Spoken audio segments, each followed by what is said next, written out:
Today we're reading Exodus chapter 12, and it is a long chapter. It's finally the time when the people are leaving Egypt. There's no way we can get into everything, and so I would encourage you, after you've read the chapter, watch the video, to leave a comment below, something God's teaching you. I'm not necessarily hitting even the highlights of the Exodus itself or the 10th plague. I'm just going to share a couple of things that caught my attention, and I'd love to hear from you some things that maybe caught your attention or God was teaching you through this reading. The first is the manner in which they eat the Passover in verse 11.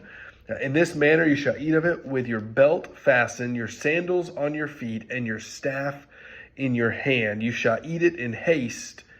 It is the Lord's Passover. The people are commanded to eat the Passover ready for movement.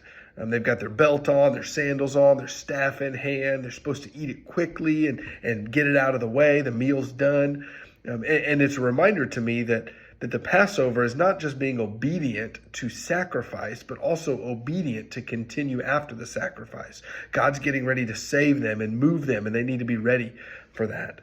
The other thing is maybe a little deeper and something to think about a little bit more, but after they escape Egypt, in the institution of the Passover, there's some instructions about who can take the Passover in future years. And one of the requirements in verse 48 is that all males in a household must be circumcised before they can take the Passover. My commentary study Bible had some interesting thoughts on that, and it just got me thinking a little bit. It says this: in the New Testament church, there's a parallel in that baptism, the sign of membership in God's people, would ordinarily precede participating in the Lord's Supper. Similarly, here, circumcision is required prior to eating the Passover.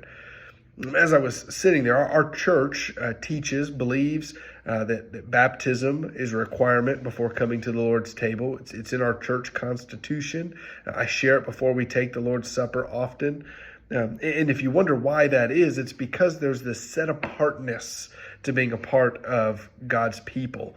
And so it's this sign of the covenant in baptism, or in this case, a sign of the covenant in circumcision that precedes coming to the Passover table. And I just thought that was interesting.